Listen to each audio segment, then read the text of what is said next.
Почитувани, ве поздравувам од студиото на телевизија Ускана со уште една нова емисија и секако нов гостин, а тоа е господјата Радмила Шекеринска, заменик председател на Социјалдемократскиот сојуз на Македонија.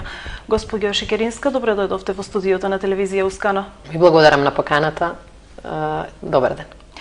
И секако, значи, тема на нашата емисија се, нели, преговорите и така натаму. Докаде се преговорите? Докаде е текот на преговорите? Преговорите кои што се одвиваат под покровителство на меѓународната заедница, се случуваат помеѓу четирите најголеми политички партии, се во фаза на задоцнување. Со исклучок на оние први некои рокови кои што беа почитувани на 1 септември, опозицијата се врати во парламентот. На 15 септември, под сериозен притисок, беше усвоен и законот за нов специјален јавен обвинител, меѓутоа и самиот избор беше извршен и до тој момент некако роковите и се држеа. Меѓутоа, самите вие и јавноста сте сведоци дека за преговорите околу изборниот закон и генерално околу изборите, имавме договор истите да завршат до 6 октомври. Тоа не се случи. Станува јасно и кај оние кои што присуствуваат на средбите, па и кај македонската јавност, дека власта по секоја цена бега од фери демократски избори. Бегаат од слободни медиуми. Бегаат од сите оние реформи кои што ќе им ги врзат рацете и нема да им дадат шанса повторно да ги злоупотребуваат истите механизми за да прават притисок врз граѓаните, за да ги уценуваат, за да ги корумпираат или за да ги манипулираат резултатите од изборите. Власта ја наведува опозицијата. Па еве, заради тоа истото го кажавме веднаш. Јас предлагам многу едноставно да се констатира. Колку досега паузи и барања за консултации имал ВМРО ДПМН, а колку имал СДСМ.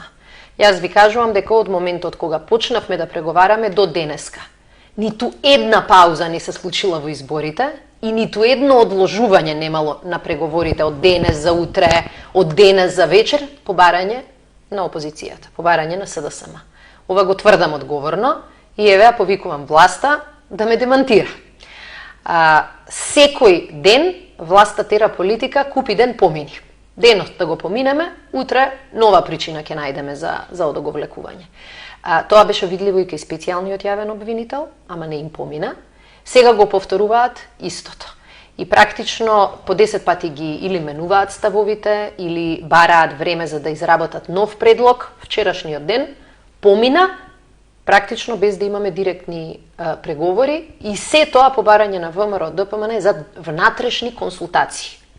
Колку време им треба внатрешно да се консултираат, нам навистина не ми е јасно. Меѓутоа и во овие преговори има учесници кои што се објективни и тие веќе знаат дека одоговлекувањето се случуваше со намера, со план од страна на владеачката партија. Иначе, ако и немаше проблем, ако ние бевме проблемот, до сега власта 10 пати ќе излезеше и ќе кажеше еве ги бараат овие од СДСМ пауза. Не, навистина се гледа дека не сакаат ниту да се регулира ова прашање, не сакаат да има правила на игра кои ќе важат за сите и затоа одат на тактиката на одоговлекување. Ние имавме план и договор до 5 октомври да завршиме со преговорите до 6 за избори. До 15 октомври да се постигне договор околу медиумите, на кој начин до слободни медиуми. Во меѓувреме да почне да функционира анкетната комисија во собрание. Сите овие три теми се тргнати настрана и буквално се одоговлекува со одлуките. Ако некој во оваа држава бега од фери демократски избори, тоа е еден. Никола Груевски, ВМРО ДПМН.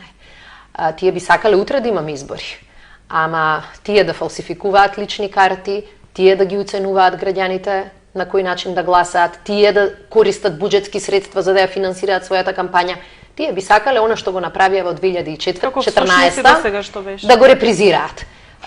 Снимките кои што ги покажавме на јавноста покажа јасно и гласно дека оваа власт бега од фери демократски избори по секоја цена. И сега тие го прават тоа што го правеа во последните неколку години. Меѓутоа станува јасно дека трпението на сите и дома и во странство е на крај. Не случајно последниот пат меѓународните представници мораат да излезат со порака зборот е збор, очекуваме дека дадениот збор власта ќе го почитува. И сега повторно се во таа позиција и нема да има бегање од договор кој што треба да обезбеди услови за фери демократски избори. Значи што до сега е одлучено, на што се задржувате во преговорите и што треба нели доправа да се одлучува? Во делот на изборите има неколку прашања кои што треба да се до крај да се дефинираат. На кој начин ќе се проверува избирачкиот список? Тоа беше едно од крупните прашања. На кој начин ќе се обезбеди правото на диаспората да гласа? И третото прашање, на кој начин ќе се обезбеди државата и партијата да бидат одвоени и во врска со медиумскиот простор. Значи, овие три прашања можеби на крајот предизвика највеќе внимание. Власта излезе со теза, опозицијата бара диаспората да не гласа, што е апсолутна лага од почетокот до крајот. Ние на самиот почеток на преговорите кажавме, СДСМ силно се залага диаспората да има право да го даде својот глас за државата од која што потекнува и со која што има различни врски.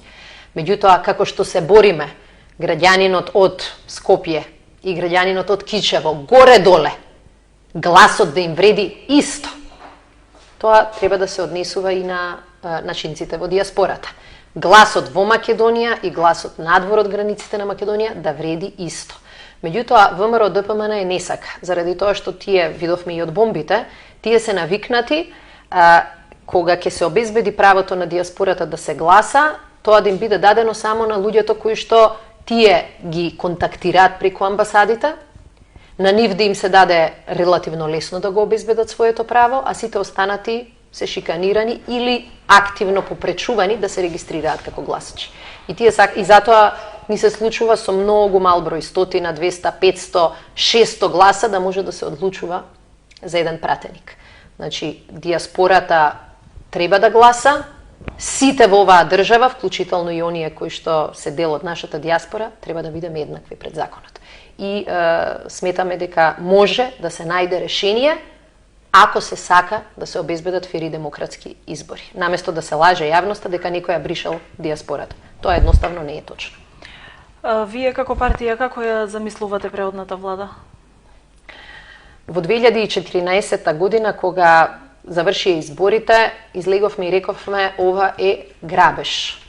Овие избори се криминални избори и нема да дозволиме тоа да и се повтори на Македонија. Некои луѓе не беа убедени дека сме во прав. Мислам и некои неопределени или луѓе од страна велеа можеби опозицијата не сака да влезе во парламентот само заради тоа што ги изгубила изборите. И јас ги разбирам дека не можат секогаш 100% да веруваат во тоа што ќе го чујат на телевизија. Меѓутоа, кога ги извадивме содржините на сите овие разговори од страна на првите луѓе во власта, на сите им стана јасно дека влада, предводена од Никола Груевски, со ваква структура како сега, никогаш нема да спроведе фери демократски избори. Сите можни кршења на изборниот закон тие ги направиле системски. Им требаат фалсификувани лични карти, стотици, најверојатно илјадници биле дадени. Им требало притисок, на секој човек во администрацијата му правеле притисок. Им требало корупција на медиумите, го правеле на секој чекор. Веднаш после април излеговме и рековме, за да излезе Македонија од оваа политичка криза, ни требаат предвремени парламентарни избори, кои што ќе ги организира преодна влада. Што за нас значеше преодна влада? Прво, влада без Груевски. Затоа што се виде дека целиот систем на злоупотреба, кој што бил граден како една пирамида, го има Груевски на врвот. Тој контролирал, тој давал инструкции. Како што е тој врвот на пирамидата за корупција во Македонија, така станал и врвот на пирамидата во делот на сите овие изборни нерегуларности. Во оваа преодна влада треба да очекуваме дека Груевски нема да биде во неја? Значи, согласно договореното во Пржино, еве да искористам тоа име, веќе во јануари ќе имаме влада на која што премиер нема да биде Никола Груевски, кој ќе ги организира изборите. Во меѓувреме, почнувајќи од 20 октомври, двајца министри, предложени од СДСМ, тоа е министерот за внатрешни работи и министерот за труд и социјална политика, ќе треба да бидат избрани заедно со тројца заменици министри. Заменици министри со право на вето во финансии, во Министерството за администрација и во Министерството за земјоделие. Овие 5 министерства се министерства кои што обезбедуваат шанси за фери демократски избори. Значи, преодната влада ја замислуваме како влада која што ќе даде шанса граѓаните да одлучат каде ќе оди оваа држава во следните 4 години. Не да одлучува тоа власта, не да одлучува ВМРО ДПМН, не да одлучува Груевски. А како вие го коментирате предлог законот за бомбите, нели, за регулирање на целата таа ситуација? Овој предлог закон кој што го дадоа ВМРО ДПМН и ДУИ покажа две работи. Прво, дека лагата која што ја ширеше ВМРО ДПМН на почетокот на оваа година, дека се работи за лепени, сечени и монтирани снимки, комплетно падна во вода. ВМРО ДПМН сами си се демантираа. До вчера велеа дека овие разговори не постоеле. Сега признаваат дека постоеле, дека се автентични и дека се прислушувани разговори поединци први во владеачките структури. Според вас треба законски да се регулира? И втората работа, ќе одговорам, втората работа што ја покажува овој закон е колку ВМРО ДПМН и ДУИ се обединети во стравот од вистината. Овој закон, така како што е предложен, е апсолутно неуставен, антидемократски и воведува цензура на голема врата во Македонија. Ние се согласуваме дека било кој прислушкувани материјали не треба да бидат злоупотребувани ниту од политички партии, ниту од поединци за приватни интереси. Приватноста на граѓаните мора да биде гарантирана. Меѓутоа, кога сте министер, например, за внатрешни работи, и кога давате налог да се штампаат лажни лични карти, тоа нема врска со вашата приватност. Тоа има врска со злоупотреба на власта. И во секоја нормална држава, луѓе кои ќе излезат во јавноста и ќе кажат еве доказ дека власта злоупотребува, краде, криминално е, ќе бидат заштитени, а не нападнати. И затоа оно што ние предложивме е да се донесе закон со кој што ќе се заштитат тие кои ќе излезат со докази за злоупотреби од страна на власта. Секој оној кој ќе прислушкува туѓи разговори заради приватна содржина, кој со кого се скарал, кој со кого против кого зборувал, тоа е злоупотреба. И тоа дури и според сегашниот кривичен закон се казнува. Меѓутоа, ниту еден од разговорите кои што излезе во јавност, ниту една од така наречените бомби не се занимаваше со приватност. Тие зборуваа како ВМРО ДПМН и ДУИ ја приватизирале оваа држава и како се претвориле во политика. Тој тип на неодговорност не треба да се крие. Тој тип на криминално однесување треба да се казни. Европскиот извештај, така наречениот извештај на Прибе, препораките од ЕУ, нигдека не стојат забранете ги бомбите. Не. Да не беа бомбите во оваа наша држава, многу луѓе се уште ќе веднеа глава и ќе велеа така мора да биде. Со сите тие разговори покажавме дека Македонија никогаш веќе нема да дозволи власта толку да навлезе во секоја пора на нашето живење, да контролира се и да криминализира и да корумпира се. Затоа нашиот предлог е јасен. Овој закон за можна злоупотреба треба да се донесе, но не закон за цензура. Тоа би паднало на секој нормален уставен суд. Кој е вашиот став околу медиумите? Нели допрва треба да се преговара околу тоа? Во Македонија почетокот на демократските проблеми со кои денеска се соочува Македонија беше всушност кога власта одлучи да ги освои сите или најголемиот дел од медиумите. Што значеше тоа? Тоа значи дека владата во еден момент почна да прави целосна дискриминација за едни телевизии кои што ја фалат, кои што и даваат шанса само на власта да гостува и нив да ги наградува со милиони евра пари од граѓаните, а сите други да ги дискриминира. И тоа не беше се. А еден телевизија која што почна да ја критикува власта една година потоа беше затворена, нејзиниот собственик во затвор. Власта денеска ги контролира или е собственик на еден огромен дел на македонските медиуми. И Македонија е единствената држава во Европа и во светот која успеа за само 4 години да падне повеќе од 80 места на сите листи за слобода на медиумите. И ова е можеби клучниот проблем. Кога видоа дека ги контролираат голем дел од медиумите, сватија дека можат се да прават. Ќе се корумпираат, никој нема, ако нема новинари да зборуваат за корупцијата. Ако вие немате во Македонија шанса власта и опозицијата да седнат на маса и да дебатираат за било што, за каква демократија зборуваме. Затоа ова е една можеби од најважните теми на кои што дискутиравме и ќе продолжиме да дискутираме. Нашите барања се многу едноставни. Новинарите да се ослободат од притисокот, дадовме предлог, се додека Македонија не стане земја членка на Европската Унија, сите казни за клевета, за навреда, да се намалат на символичко ниво. Затоа што видовме ние дека судиите за едни се мајка, за едни маќа. Се додека не гарантираме дека секој ќе добие еднакви шанси пред правдата, барем со овие клевети и навреди да не бидат под притисок медиумите. Вие знаете дека за критика кон власта, аргументирана критика добија пријави и требаше да надоместат 10.000, 9.000. Председателот на најголемата опозицијска партија, според одлука на судот, 50.000 требаше да му плати на премиерот. Нема крај безобразлукот. Вториот начин е да престане сегашното корумпирање и дискриминирање на медиумите. И тоа со пари од буџетот. Значи, власта да не може да троши буџетски пари со кои што вашата телевизија, например, ќе ја казни, бидејќи нема да ја даде ниту еден денар, а некоја друга телевизија милиони евра ќе добива месечно. Како можете вие да си конкурирате кога пазарните правила не важат? Не важат за сите исто. Трето, тие што се регулаторни тела мора да бидат независни. Што значи тоа? Вие како комерцијален субјект сте во надлежност на така наречената агенција за медиуми.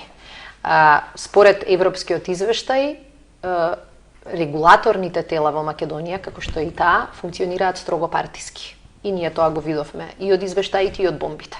Тоа мора да престане. Предлагаме во делот на Агенцијата за медиуми да се обезбеди практично двотретинско мнозинство кога се бираат луѓето. Да доаѓаат стварно од областа, да ја познаваат, да бидат професионалци, меѓутоа и да не бидат избраници на власта. Да доаѓаат од професионалните здруженија, например, или од новинари, или од медиумите, и да има некаква внатрешна контрола. Денеска имаме еден човек која води целата агенција, без разлика што има и тело во кое што има и други луѓе, еден човек за се одлучува. И четвртото и можеби во прв момент и најважно, македонската радиотелевизија не сме да биде плаќана од сите граѓани во оваа држава, а да функционира како партиски сервис. И тоа по сите правила, дури и според нашиот закон, е казниво дело.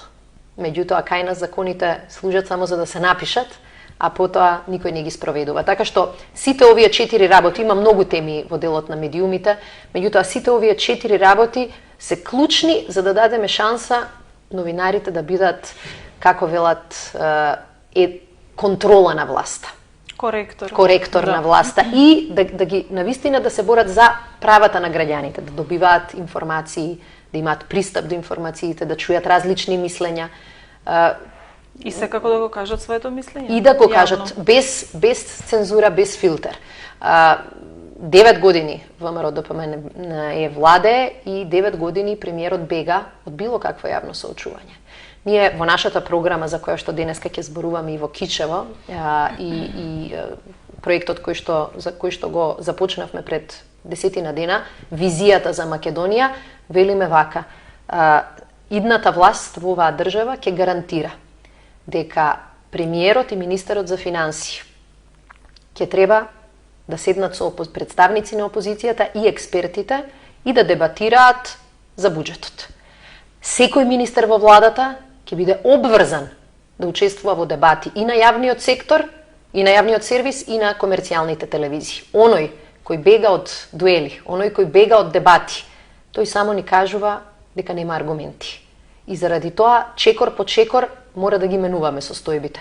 Во нашата програма стои запишано дека клеветата ќе ја симнеме на ниво 1 евро, значи само символично, а македонската радио телевизија ќе ја трансформираме со помош на професионални здруженја и експерти во вистински јавен сервис.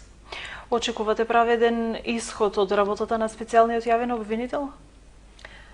Очекуваме објективни истраги кои што ќе ја променат Македонија, бидејќи ќе покажат дека никој не е над законот. Тоа е она што го баравме од законот, тоа е она што го бараме и на што се надеваме и од специјалниот јавен обвинител. Не е наше да се мешаме во тоа, меѓутоа наше е да кажеме дека ако во Македонија целиот овој криминал се одвивал веќе пред наши очи и никој за тоа не одговара, ние секоја година ќе имаме се полоша и полоша власт. Токму поради тоа загрижени сме заради овие медиумски напади на кои што специјалниот јавен обвинител е изложен овие денови. Замислете, владините медиуми и власта ја напаѓаат обвинителката Јанева заради тоа што многу истражители, обвинители и голем тим барала за своето обвинителство. Па Македонија е држава во која уште не знаеме колку луѓе работат во администрацијата. Да. Кабинетот на премиерот е над 150 луѓе најверојатно. Секој од министрите имаат огромни кабинети, никогаш не се штеди за вработување. Имате луѓе што работат во администрација, примаат плата, а не доаѓаат на работно место. Сега проблем било затоа што обвинителката барала голем тим. Македонија има огромна корупција. Во Македонија криминалот стана главен владетел. За да се справиме со тој криминал и со таа корупција, ни требаат јаки тимови. И секој денар даден за тие тимови ќе биде добро потрошен денар. Затоа што само една снимка покажа дека премиерот од еден тендер барал 16 милиони евра мито. Еден тендер, 16 милиони евра мито. Па само од тој тендер ние имаме пари 10 години да работи обвинителскиот тим. Ама за митото не се штеди, требало да се штеди за обвинителот. Ова покажува дека ВМРО ДПМН се сериозно уплашени од било каква вистинска истрага. Ако беа честни, ако не го кршеа законот и тие самите ќе бара дајте голем тим одма да се истражи се и да се знае кој е виновен, кој не е виновен. Ама ова покажува дека целата врхушка на ВМРО ДПМН практично знаела што се случува и се плаши за својата слобода. Се плаши за својата прашањето на честност или нечестност. И заради тоа ние не излегуваме со такви политички изјави, сметаме дека сега е момент кога Македонија се мора да истражи. Ако истражиме, ако се види дека оние што се виновни одат во затвор, оние што не се виновни се кажува нема елементи за кривично дело, оваа држава ќе биде подобро место за живење за сите. Како го коментирате излегувањето на општинската организација на СДСМ во Кичево од коалицијата Кичевчани за Кичево? Како партија водиме сметка да не одлучуваме за се. И голем дел од одлуки ги даваме на нашите општински организации да ги донесат како одлука. Меѓутоа, се разбира дека поздравивме фактот дека општинската организација ја кажа вистината. Дека не може 2 часа да бидеме во коалиција, а потоа 22 часа во текот на денот луѓето да се казнуваат, да не се почитува законот и да се злоупотребува практично коалицијата за приватни и за партиски интереси. Знаете како во 2013 година беше направена таа коалиција, траеше долго време, меѓутоа сега излезе на виделина што се случувало скриено од очите на јавноста. Како да бидете во коалиција со партија која што им се јавувала на луѓе и им кажувала ти ќе завршиш во ендек ако не ја поддржиш нашата партија. Тоа не било во Кичево, ама тоа е истата политичка структура. Партија која што луѓе ги оставала на улица заради тоа што не им давале списоци со 5 луѓе. Партија која што им се заканува на сите најмали фирми од кои луѓе печалат за леп, им се заканува ќе ти дадам казна од 5000 евра, само затоа што не си не поддржал за време на изборите.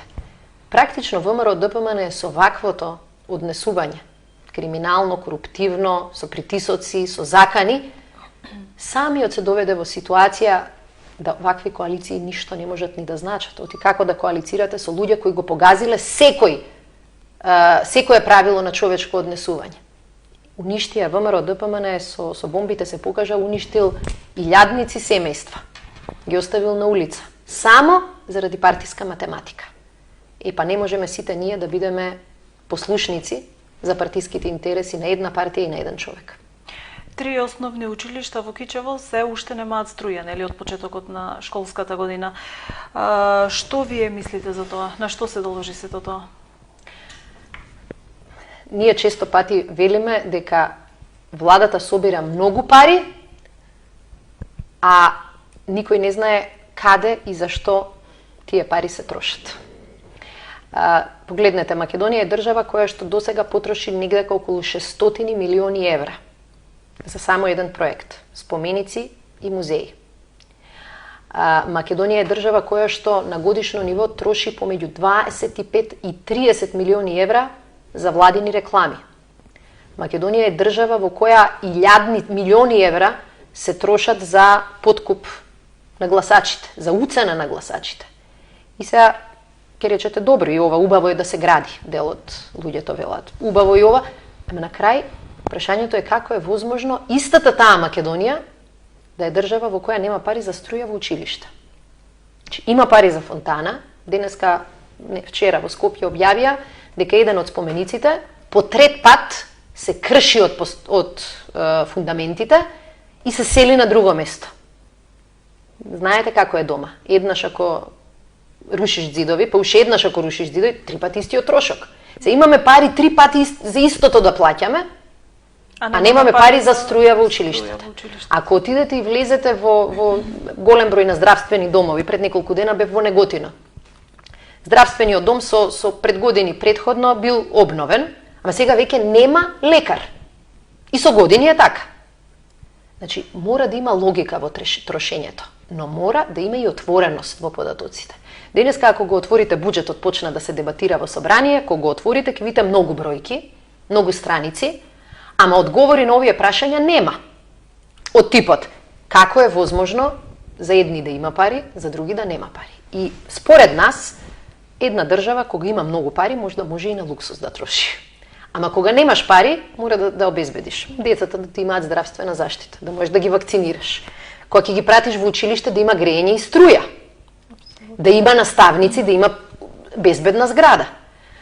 Кога ќе пораснат, да можат здравствена заштита, кога ќе создаваат семејства, и така натаму, и така натаму. Кога ќе ги задоволиш тие работи, тогаш троши и на другото. Значи тие се основни потреби, кога ќе се задоволат основните потреби. Потреби имаш и за повеќе. Сега овдека е измешана работата, имате општински обврски, меѓутоа имате и државни обврски. За мене е срамота.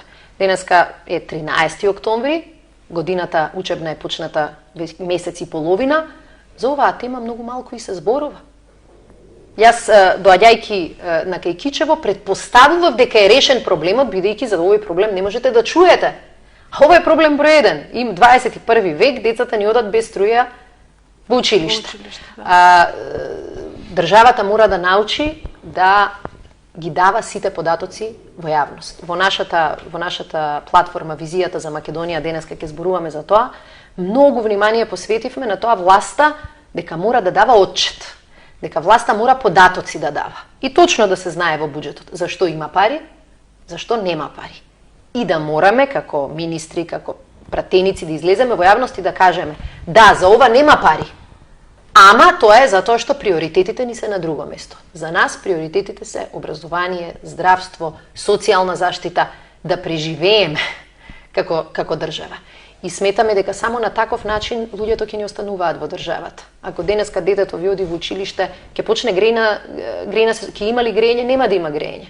Имаме ние и во минатата година имавме неколку училишта кај што се мачеа за да обезбедат грејење за учениците. Лека полека родителите, дури на поголеми деца, размислуваат да си заминат од државата. Значи не може државата да штеди на основните работи, а да троши на небитните работи. Во Скопје веќе се копа за панорамското тркало долж Вардар. И сега не можеме да убедиме никого дека имаме пари за ново тркало сега, а немаме пари за струја. Ви благодарам за одвоеното време да гостувате во студиото на телевизија Ускана. Ви благодарам многу на поканата и на шансата да разговараме.